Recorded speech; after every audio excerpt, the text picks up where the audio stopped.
Yo, yo, yo, what's up, everybody? Damn technical difficulties, I swear. But hey, if I wasn't a concrete finisher, I'd know how to do this stuff. Anyways, we had to switch it. I was on the computer, now I'm on the tablet. Always good to have a backup plan. Today, I got a special guest with me. You guys saw him about a month ago. His name's Tony Rinaldo.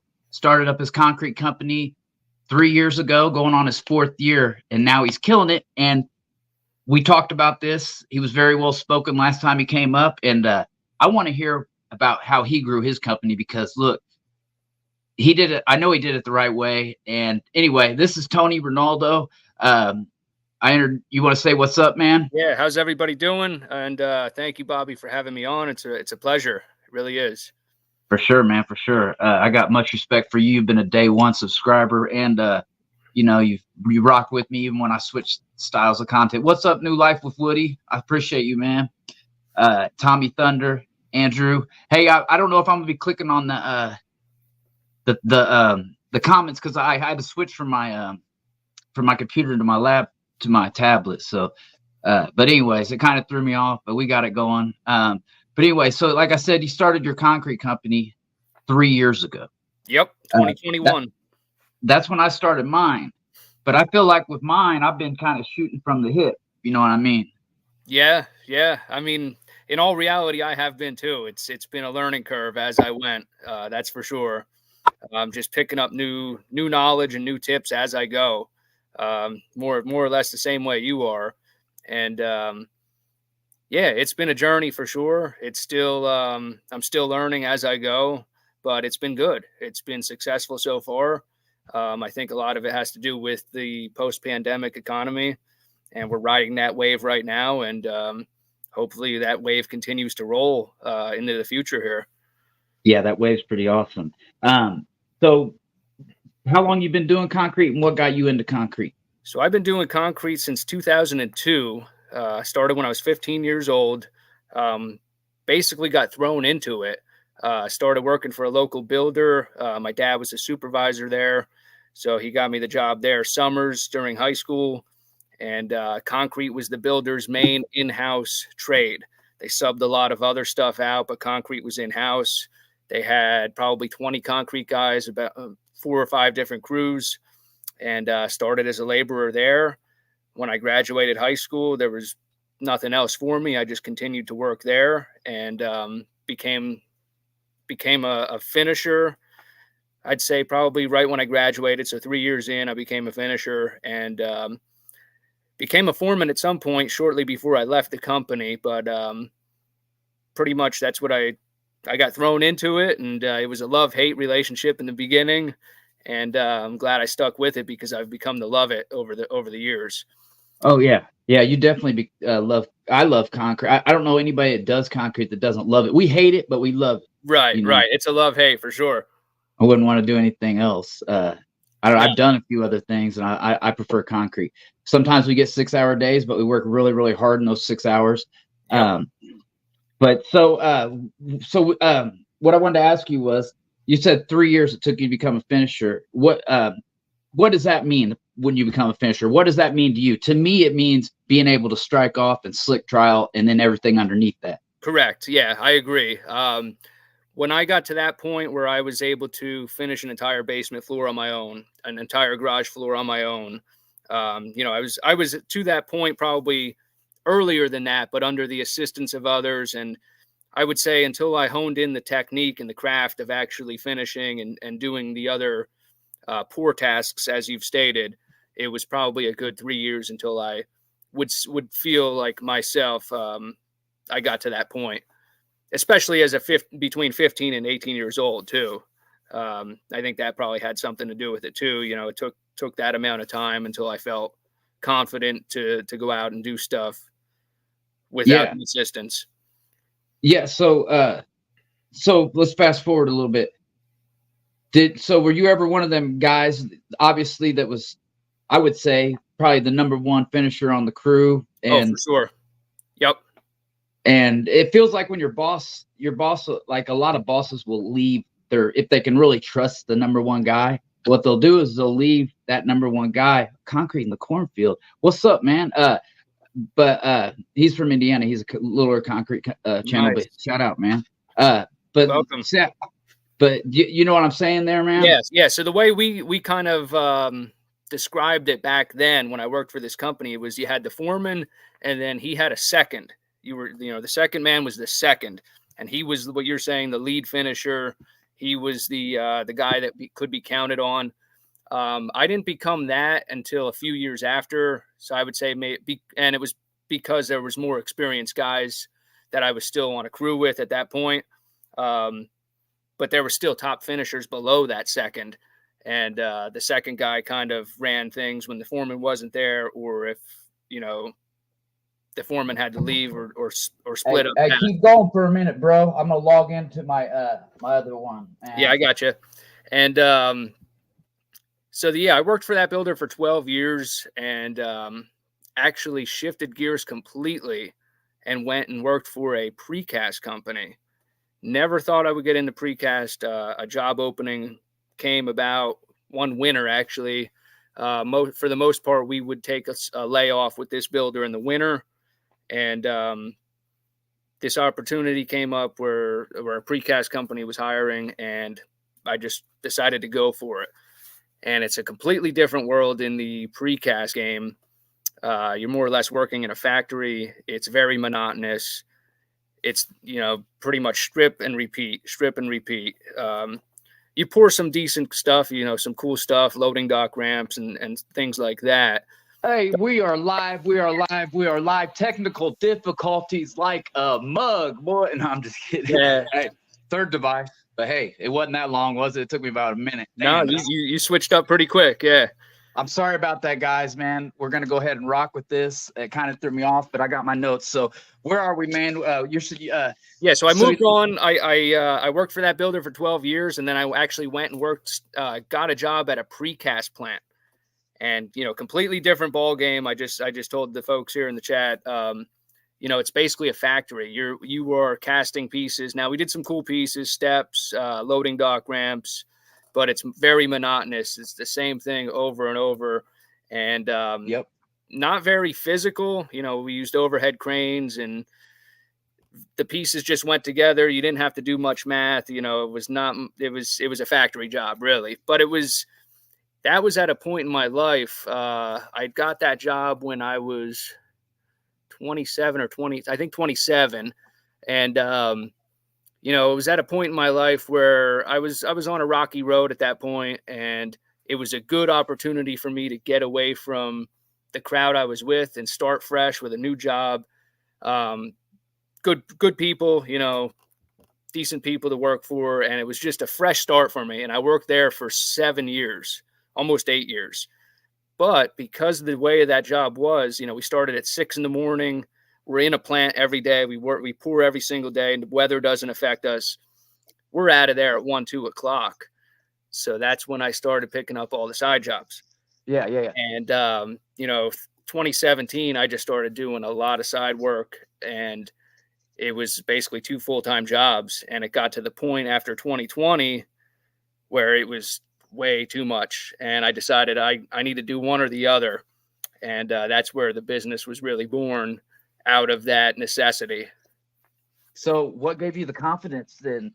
Was it just the necessity? Yeah, that was part of it. But I mean, I really took a gamble on myself. So I did a lot of side work 2020. I became really busy and decided this has to be a business. I formed the business 2021. And October of 2021, I realized I got so much work lined up that I need to get done before winter. My spring is already booked. If I do not get these jobs done that are on my plate already, it's gonna push my schedule way back. I do not want to disappoint the clients. So at that point, I went Did y'all hear that? Sorry for interrupting. You did not want to disappoint the clients. That's number one. Go ahead, man. I'm sorry for interrupting. And I went to the bosses. I had a good relationship with that time. They knew what I was doing. They knew that I was doing my own thing, but I was not competing with them because they're a precast factory and I'm doing residential concrete. And I tried to get them to let me take a little bit of time off at the end of October, beginning of November, to catch up on my work. They knew I was most likely leaving anyway in the spring. And basically they told me, no, we're not going to work with you. Dang. We're not going to give you any time off, and you basically got to stay. So I said, all right, well, I give you my 2-week notice, and Of course. this is at the end of October. So, My wife, she was a hairstylist, a very good hairstylist, and we have 2 kids.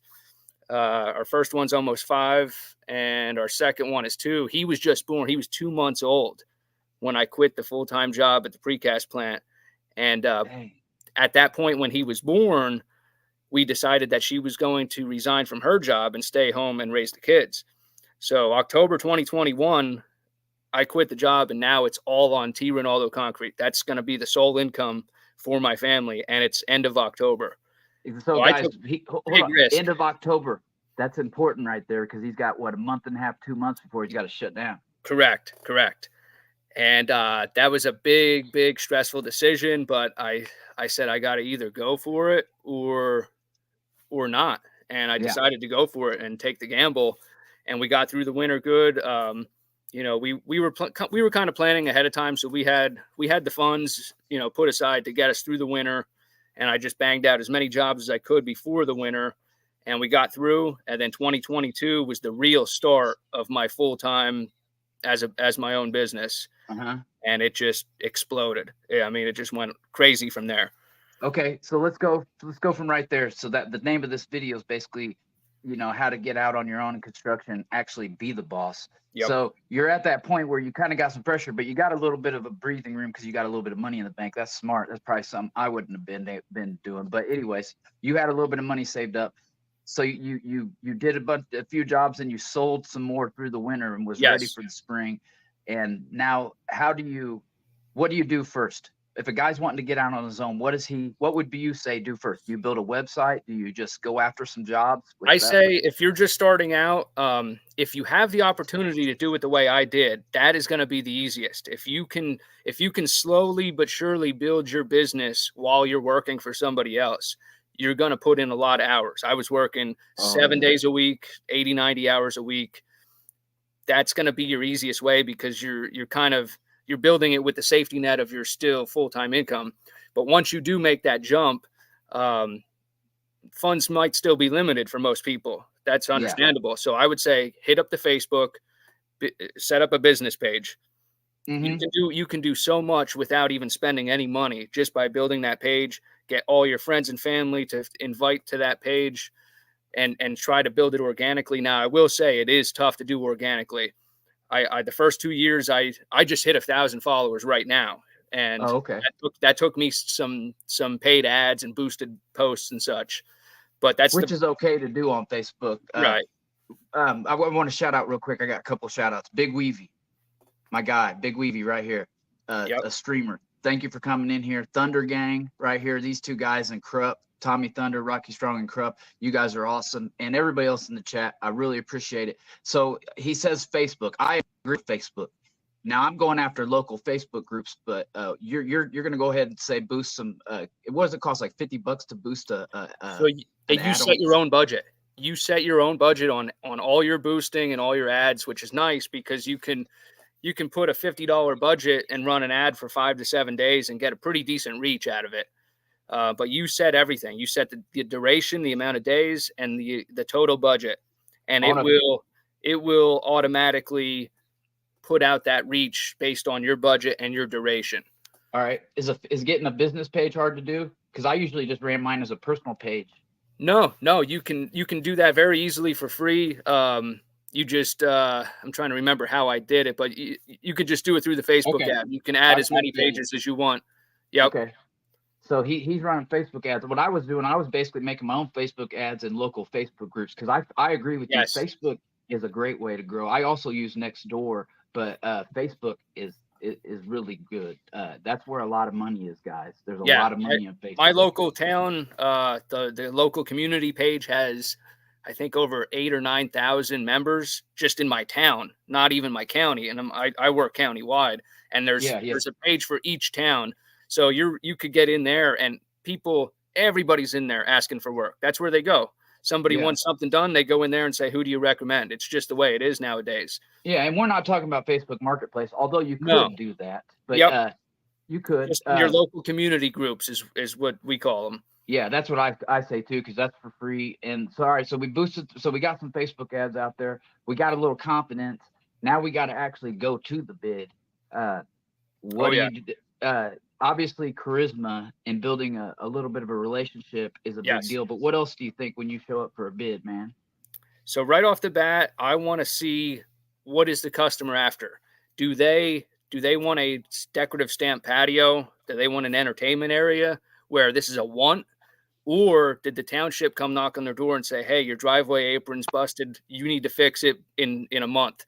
And that's a need, where you can kind of decide how the budget of the client right off the bat, whether it's a want or a need. Okay. And then that's how you can work your salesmanship based off of that. Yeah. And I also like to do bracketing as well with some of the decorative stuff. You know, we could say, hey, we could, on the lower end, you know, seamless in 1 or 2 colors, or you can go all the way up to an intricate pattern and multiple colors. And it gives them a bracketed number to kind of work off of. Shout out Anna and Mile High Hustle. These people I'm shouting out are in this streaming community, and if it wasn't for them, we wouldn't have a stream going on out here. Shout out to the 104 in the chat. Drain the swamp, baby. Let's go. Hey, shout out to Ben's Concrete Creations. He's in here too. He's going to be at the Concrete Expo.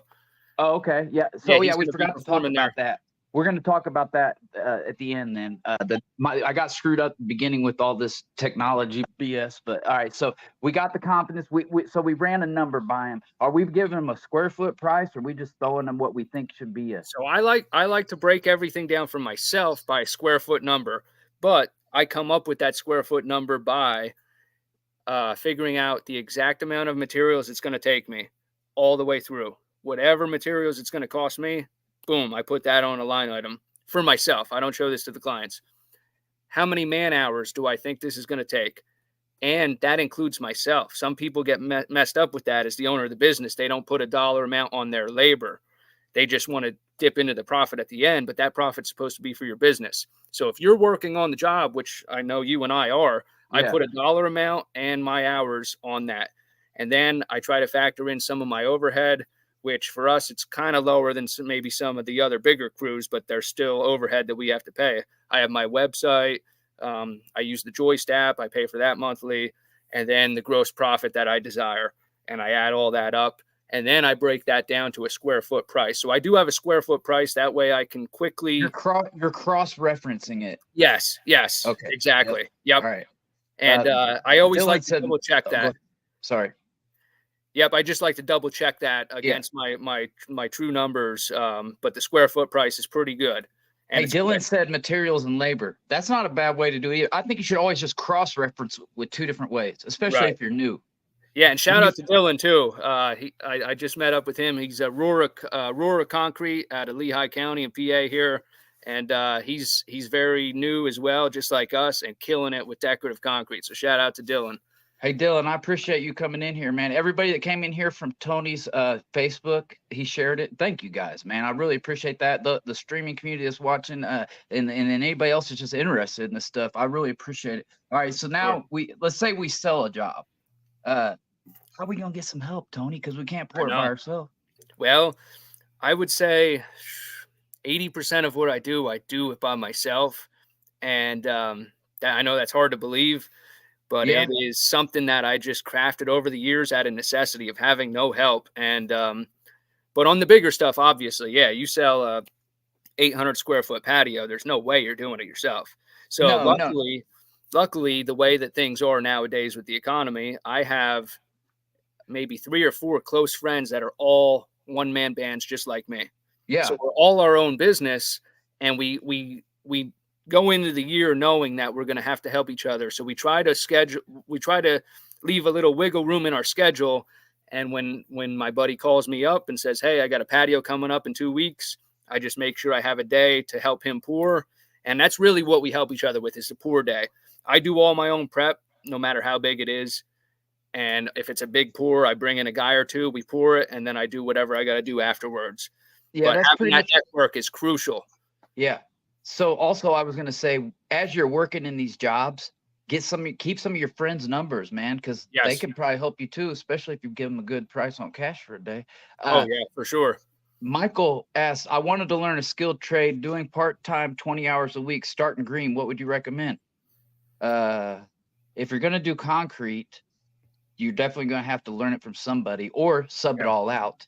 But if you're wanting to actually learn a trade, I don't know, man. Concrete's hard. You're gonna have to get somebody to teach you. So maybe I don't know.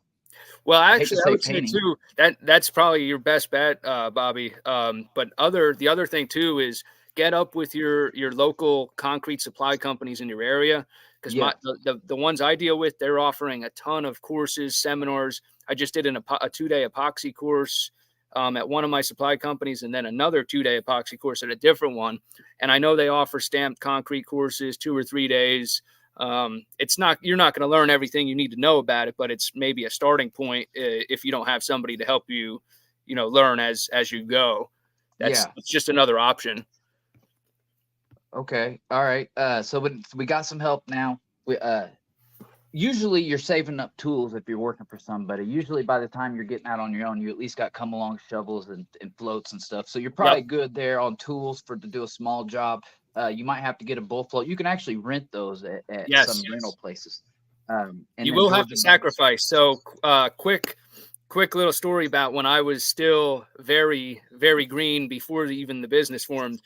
I was working out of a Ford Explorer with barely anything. Like I would bust up a concrete sidewalk and I would throw the concrete trunks in the back of the Ford Explorer and haul it off. Like I started with nothing and now I got and it has taken me. I'm still growing my arsenal of tools, but now I have basically anything I need. So those first few years, you have to make as much as you can and keep in mind that you need to invest back into this business, especially early on. Buying everything that you need to buy when you can buy it. But I still do rent a lot. I rent my dingo. Shout Okay. out to Stony Creek Rentals. I rent from them all the time with the dingo because even a used dingo, you're looking at 20 or 30 grand for a decent one. And Hey, I can rent it from them. I gotta give a quick shout out, Tony. My bad for interrupting. Yeah, yeah. 916 Concrete, another YouTuber. Shout out him. Yeah. He's a good dude, man, and he's out in Cali, 916 Sacktown, doing his thing out there. Shout out 916 for sure. Yeah. Are you in Southeast PA? Dylan wanted to know. Bobby, I think that's to you because that's from my buddy Dylan. Oh no, I'm in Indiana. Yep. Yeah. Okay. Taylor, I appreciate it. These comments are hard. I don't want to screw up what we're doing here because I'm trying to get some value here. So look, all right. So say we've done a few jobs. Yep. And you get on the internet. First of all, how do you get pictures of jobs if you've never done any jobs Right. to post? That is the tough one. When I first started out, I just started taking pictures of some of the things I've done. Now, if you don't have anything, that's a touchy subject. Like if you're working for somebody, you better ask him permission. Hey, can I use these pictures? I did this, I finished this garage floor by myself. Can I take this picture and use it? Because that's kind of bad etiquette to use some pictures, even for something you did, but for a different company. If it's not your company, you should be asking permission. But yeah, starting out, you kind of just got to get those first few jobs in and take those pictures right away, and then you can start using them. Yep. Because all right, so now, all right. What about how do you deal with it with the hate, man? The local. I'm talking about the local hate because they're not going to really have to deal with social media hate. They're going to have to deal with that local hate. Yep. I haven't dealt with social media hate yet. I'm sure that'll come someday, but yeah, there is, for the most part, most of the local guys around here are pretty cool. Like, even some of the guys I don't work with, some of the other contractors, if we see each other at the coffee shop, we're pretty cordial with each other. So there's not a whole lot of that, surprisingly, around here. But I would say if you are dealing with that, just, let it, you can't get wrapped up in it. It's not going to do you any good to get wrapped up in it. Just keep doing your own thing. And typically, if somebody's hating you, as you know, Bobby, you're doing something right. You're flattery. hating you because of success. Yeah. Chris shout out from Pittsburgh. My guy B Luke. I want to answer this. So he said he had a dude on his crew took pictures of work he didn't do, shaking his head. Now look, when I first started, I messed up. I actually got some pictures off the internet, and I left it like I screwed up, man. I almost lost everything before I started. Yep. And I want to tell this. Look, I got called out by this lady in my county because there was a sign in the picture and I didn't know how to edit that stuff out, man. And I really said in the post, I was like, I'm doing this kind of work. I didn't say this was my work, but you know, they ran with it, man. And it was right when I was first starting, it almost shut me down, bro. Dang. Almost completely shut me down. And I let it rest for a couple weeks, and I went at it on a different platform next door, and that was a whole different clientele, man. And then after I started posting my pictures, dude, there wasn't nothing nobody could say. You know what I mean? Yep. Yeah, and that goes back to like how you start out. Like if you don't start out the way I did, doing it as you're working for another company, it's super tough because, like you said, you don't have your own pictures yet. If you just go out on your own, you don't have that safety net. I mean, I really salute to anybody who just up and starts it without having, you know, any kind of backup or secondary income to do it. Yeah. That takes some true grit for sure to do that. Yeah, it does. And it is scary. It takes some confidence. I'll tell you what, though, but it's worth every penny of it. Yes. Yes, it for is, sure. Man. Because like I was talking about earlier, man, when you're that lead finisher and he says, we got to go to Carmel and it's 5 o'clock and that's 2 hours away and we got to go pour a wall up there. Yeah. Man, I thought I was going home. You know, I mean, you were going home to have dinner with your kid. Yeah. Yeah. So, yeah, man, I'm so grateful. Obviously, I got to give a big shout out to my pops. So let's fast forward it a little bit. So you've been doing jobs. Winter comes along, man. How do you deal with so the way jobs in the winter? Yeah. So the way I look at it is I'm already expecting to not be able to do, I would say 90% of my work is exterior. I do get some pole barn floors and some basement floors. I'm actually doing a little basement floor tomorrow. I'm going to start tomorrow or Thursday. But it's very little. 90% is exterior. So I'm already expecting that I'm going to have no income in the winter. But so I try to live my year and make enough money in 9 months to carry me through the year. But the other thing that everybody should keep in mind is if you're taking deposits for your jobs like I am, I have a 15% deposit to book the job with me. And then we have other progress payments as we go. So when I get to June, July, and I'm already booked for the rest of the year, because I'm always booked out 5-6 months, I tell people who are now contacting me, hey, we want work. I say, hey, I'm booked up for this year, but I will put you on the pre-order list. And this winter, let's say January 1st is when I start setting up the following year. I'll get in touch with you then. So I get in the winter now and work slow, but now I'm booking all these jobs for the next year and I'm getting all those deposits from those jobs. And that helps with cash flow to get you through the winter. And cash flow is key for a bank, right? Yeah, for sure. To keep you going, you have to have good cash flow for sure. And they care more about cash flow than they do about the numbers. Oh, yeah. When you're talking, for sure. When you're looking at getting different business credit, business loans, and those kind of things, cash flow is one of the key factors for sure. And that could help you, just get through a tight winter as well. That's one thing that some people might overlook. Tony spit some game in this. A lot of I got to say something. 916, and everybody's talking about the union. Yeah, you could definitely start out in the union and get experience. But we kind of did a different route. So that's why we're talking about, we can't really, we're residential guys, but I just want to give a big shout out to the chat again, man. There is a like button. It's hiding in that top right-hand corner. If y'all would, man. I want to address something. Ben Bass commented, this is awesome too. Invest in trainings and learn some interior genres like staining, overlays, epoxies. So that was the other thing too. I just did some of these epoxy classes and, some of the things they taught about, he said here about doing winter jobs and countertops is something I do want to do maybe next year is start working on build some countertops or some cool decorative pieces in my shop, in my garage over the winter, and you could sell those on Marketplace or wherever. But that's definitely a good point to add that into your repertoire, and that could give you some winter work as well. Dude, that's you've been spending some game. All right, so now we're getting through the winter. What do you do about your jobs that you didn't finish?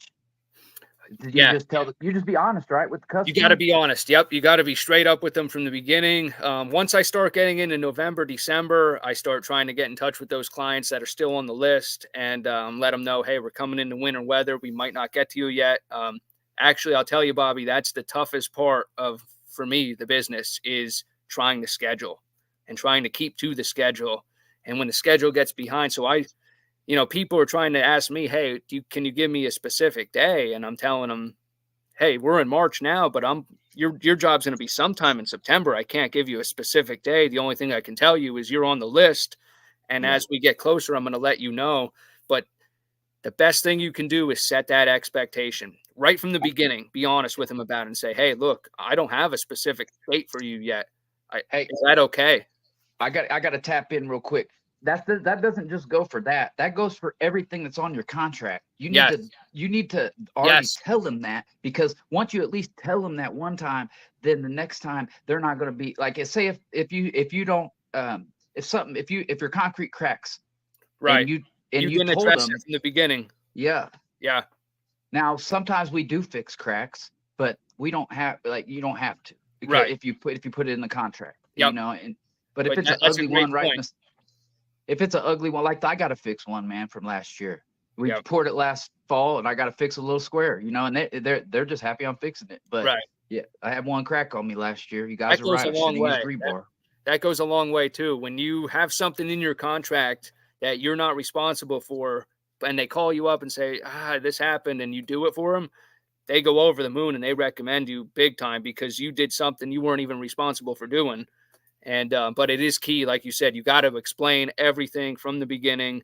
Hey, these are the clauses in our contract, and we need to be completely on the same page here before we move forward. I got to give a shout out to Clear Shot Yo. That's Tattooing You. He was the guy that was helping out with the live last time, Mike. Oh, nice. He's a good dude. Really good dude. He's got a channel too. It's called Tattooing You. That's his gaming channel. Gabriel, I don't really answer financial questions. Now, we probably could. I'll tell you what. I'll tell you my goal for 2024, and then you tell me yours. Sure. 2024, man. I got a couple different goals. I got a goal for YouTube, and I got a goal for my business. And my goal is really weird. It's like I want my YouTube to make about 80% of what I make on my concrete company. Okay. And if I do that, which I don't know if that'll happen again this year, but it did last year. I was blessed with the shorts algorithm, I guess. But if that happens, bro, that's awesome. And so I guess my goal would be, and I don't like to talk numbers. You don't have to say numbers, man, but I want to be a good dad, man, first. And then behind that, I want to be a good business partner with my dad. And I'm just stacking, man. I'm stacking right now. I could buy a Bobcat if I wanted to, but I'm kind of like a big purchase, dude. I'm kind of scared. But, you could tell me your goal, and then we could talk about being scared to buy equipment. Yeah, for sure. So my goal, and just being completely honest, man, I'm very small. Like I said, 80% of what I do is on my own. I haven't hit $250,000 yet. I want to hit 250 in revenue. In a year? In a year, in revenue. Gross? And gross revenue. Yep. And one of the other goals, I'd like to do more decorative than standard, and I'm getting close to that. And I'll tell you a little secret. The first stamp job I ever did was only 2 years ago. The first 20 years of me doing concrete, it was all just plain standard concrete. And 2 years ago is when I did my first stamp job, and I was able to market that. And now I'm basically almost 50-50 of decorative and regular. So I'd like to gear that even more to where I'm doing mostly decorative concrete over the standard. I'm a beast at decorative, dude, but my dad's like scared of it, and so we don't do a whole lot of it, but I'm a beast at it, man. Well, I mean, you do the form liners and those. Oh man, that's all the difference sometimes. I mean, it is. I have a hard time reading this phone, guys. We've had some technical difficulties in this chat. What happened was blah blah blah. I see. I got it on the computer. I got it on the tablet. That didn't work. This died. Now we're on a phone. So I appreciate you guys hanging in there with me. So Dylan says he's terrified of buying equipment, and I have no problem buying something good that's cheap off marketplace, but when I'm go to buy something expensive like a Bobcat, even though I got the money, man, it's like I ain't never had money before. I was an addict. I was in the gutter. You know what I'm Yep. saying? So like once I finally get a paycheck, it's like, do I want to buy it? But then I've noticed my account keeps on going like this, man. I know it's Little the by winter little. time, but you Yep. know what? And it ain't going down all the way here, but it's going down, you know what I mean? And I'm like, I could still buy one. Should I? And I've asked recommendations from other YouTubers and stuff, and I don't get a lot, man. So maybe you can give me some recommendations I'm in or the same something. I'm in the same boat. It is nice when you start to build up that account, and it's nice to see it grow rather than going down. So I mean, making a big purchase like a piece of equipment, it is an investment. I mean, it will long term, it's going to make you money for sure, but it draining that account is tough. The other nice thing about renting is you don't have to do any of the maintenance. If it breaks, you call your rental company.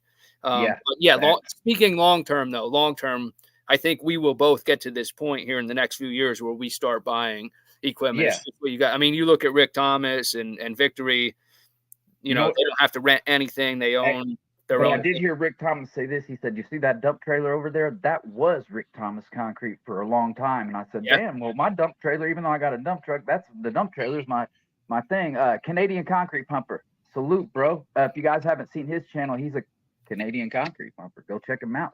He's doing yeah. so. If you like that type of stuff, check him out. I appreciate you tapping in. Favorite truck, the chat.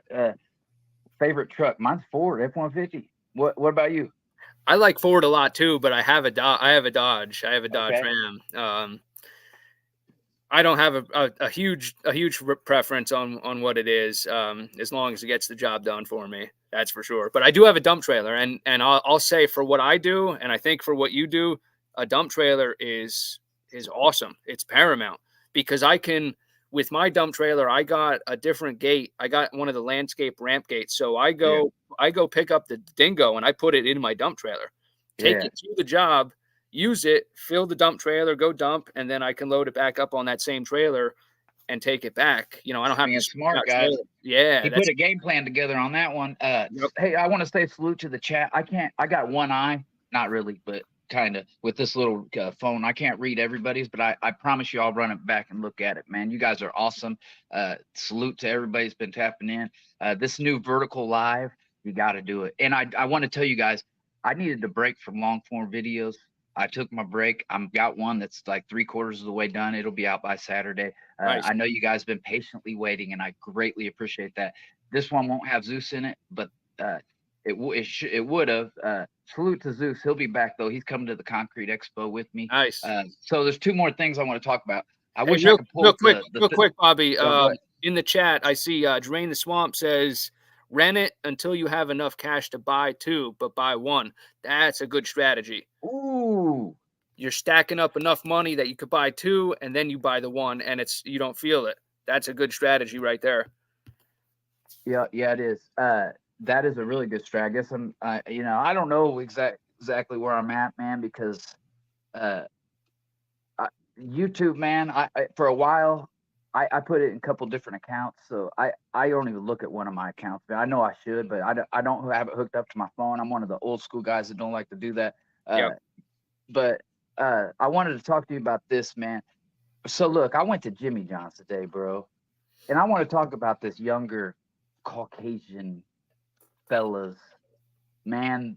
I feel like us, and there's nothing against any other race, but I'm just saying I feel like us Caucasians that are a dying breed in concrete. I feel like in 20 years you probably won't see too many. That's very true. And I went to Jimmy John's today, and this kid couldn't even figure out the cash register. Like, and it was pathetic. And I told him, I said, man, don't be so nervous, bro. Just do your job, man. You know, I mean, don't be so nervous, and it'll go a lot farther. And that goes for anything. So, you got any thoughts on that, man? Yeah, I see it. I see it around. Even at the local Lowe's and Home Depot, some of the employees, you could just tell that there's not for everybody, obviously, but you could just tell there's a lot that just don't have passion in what they do. And it's kind of sad. And I I was looking. actually do have one good buddy of mine. His kid is 17, and he's been helping me in the summers. Started last summer. He's supposed to help me again this summer, and he's got a good. So there are still some good, but it's the minority for sure. Yep. I remember when I started there was probably 15 of us just for this one this builder that I worked for. Every summer we were called the summer help, and we were high school kids. In the summer we were working the construction all year, and there was 15 of us. I don't think I see that with anybody now. There's no high school kids that are working construction in the summer anymore, or very little. Yeah. Changed. Yeah, my nephew helped us last year, and he actually did pretty good. He was 17, now he's 18. He went and got a job at co-op, so he won't be back this year. But at least he got a summer in of doing hard work, man, and learning some hard work. Hey, I need to give a real quick shout out to Mile High Hustle. If you haven't seen his channel, go check him out. He's one of another after prison influencer, but you know what? He's doing the right thing, and I'm an after prison influencer, believe it or not. I did 6 months back in the day, so I rock with that. I know like a lot of people in this community don't have anything to do with that community, and that's okay. I've kind of split my community up in so many different directions, it's not even funny. But I do have something planned, Tony, for some IRL streaming, man, like in real life, vertical like this, but while we're doing the work, man. And I'm not gonna give out any secrets on how I'm gonna do it, but it's not going to be with a phone stuck to my head. I guarantee you that. Hey, one more thing I wanted to mention is is the way that I look at my year too, like booking jobs and kind of on the business side of it. So when somebody's looking at how they're trying to plan their year, first of all, I think you should look at what do you need to make in the year to survive. Okay. To not only survive, to pay put food on the table and to pay yourself, but to also leave some retained earnings in your business so it can grow. So let's just say that number is a $250,000, 250,000. Now, with guys like us, very small, you got to figure out how many jobs can you realistically do in a week. Can you do 2? 80% of the time I'm on my own. I don't think I can get 2 every single week. So I put it at 1.5, especially if it's a bigger stamp job. I'm getting 1 a week, but I put it at, let's say, 1.5 jobs a week. Now, how many weeks do I have in the year before winter sets in and factor in rain days? Yeah. You might have 40 weeks if you're lucky. Yeah. So you take that number, that revenue number, 250K, divide that by 40 weeks. Your average weekly job cost has to be whatever that has to be. So what is that? Let's see. I did it for 60. I said I did it for 60 jobs in a year. Let's say you can get 60 jobs a year done. Yeah. And you want to make 250K as your revenue. So for every week or for every job, your average job cost revenue has to be for $4,166. Every week? No, every job. Every job you sell. Now that's the average. Yeah. Your average job sell has to be $4,166. But the point of me bringing this up is you got to be careful with how many small jobs you take, unless you can bang out those small jobs. Yeah. X amount quicker than you would a big job. Because if you book up your whole year with, smaller $3,000 jobs, $4,000 jobs, you're not going to hit that revenue goal. So you kind of got to weigh out how many, you got to look at that. You got to look at your average job cost, what it's going to be to hit your revenue goal and what you can realistically get done in a year. That's how I do it for myself, being, a one-man show. Yeah. And that's key. That's key to meeting your goal every year, or at least getting close to it. Yep. I need to, we're going to talk on the back end on that, on IG or something, because I definitely want to go over some more things with you, man. I do want to say this. You got a website, right? Yeah. The website is trinaldoconcrete.com. I had all that ready, and I was going to show it. Hey, Dylan or Taylor Henry, I appreciate you coming in here, man. Make sure you come back next time too, and keep on talking that smack. We need 10% haters. Man, I love you guys. But hey, so he's got the website. Where can people find you on social media? I know you got a YouTube channel and a Facebook, so say them both. Yeah. So the YouTube channel is T Rinaldo Concrete. I haven't really had too much content on there yet, but I'm planning on Decocrete. When I go to Decocrete, I want to record some interactions and some meetups with some of my colleagues and friends, such as yourself, and Yeah. make some content there. But on Facebook, it's T Rinaldo Concrete LLC. And yeah, I appreciate if anybody went over there. I post all my work and some other content. I'm starting to do some other content here and there. So hit If it you're up. watching this on the replay, I'll put all that stuff in the description, the links. We kind of got thrown to the wolves right here real quick, but Hey, it worked out great though. It did, and I appreciate you keeping it going while I had to jump off to the other phone. But I do want to mention right before we get up out of here, Decocrete. You mentioned that, the Decocrete Expo. Yes. So can you go ahead and give the information on that? Yeah. It's going to be badass. I know that. Oh yeah. It's actually going to be my first time being there, but I mean the company's awesome. Decocrete, everything they do. I mean, I actually met up with Tyler Caminos, who's one of their salespersons, and he came out to my town and took me to dinner, and I actually got one of my local suppliers to start carrying Decocrete products. This was a year or two ago, and just an excellent group of people. So their Decorative Concrete Expo is March 14th and 15th in Canton, Ohio, at the Pro Football Hall of Fame, and the tickets are super cheap. It's $50 at the door if you don't buy it in advance. But if you buy the ticket, just the base ticket, it's $25, and they give you a $25 voucher to buy something in the show. Yeah. But you can buy other options too. I bought the $75 plan. It gets you a couple other options. They are having a party, a meetup party Thursday night at 5:00, I believe, close by, and it's some of the best. Ben Bass from Ben's Concrete Creations, who's in the chat here. Yeah. He's going to be performing there. Bobby from Grub Mud and Rick Thomas Concrete, Ryan from Victory, and Mike Day are going to be on the YouTube panel. That's going to be hosted by Jeff Hirschberger from Decocrete, and just everybody in the decorative concrete game is going to be there, and it's going to be the best time ever for sure.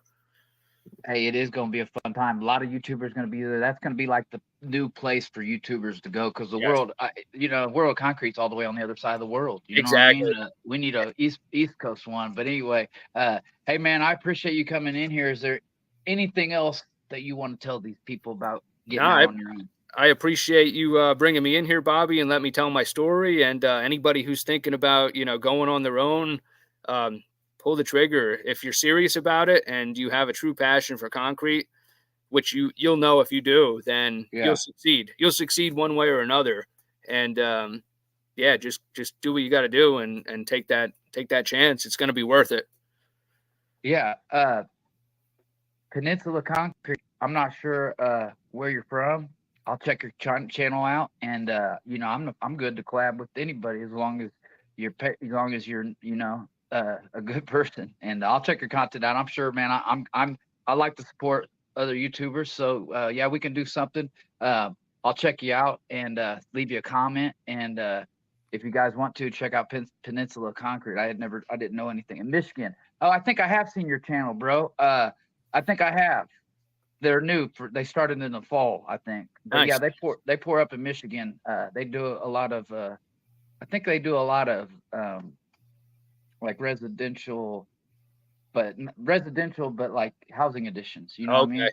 Yep. I think, yeah. But hey, guys, I'm gonna go ahead and cut out of here. We had, we had over 120 in here at one point, so not too bad numbers. You probably would have more if I could have got the setup going right, but we had a good. I had a good presentation plan, guys. But I apologize about that. Next time I do this, I'll make sure to be on point. I'll make sure of it. But other than that, I appreciate you guys coming in here. You got anything? Other than my tagline, which is going above and beyond in the world of concrete craftsmanship. I'll leave you with that. Yeah, and I'll say this. Morning, and don't pour too much. Thanks, Tony. Hey, we'll catch you guys on the next one. Thank you, Peace. Brother. Salute. Thanks, guys.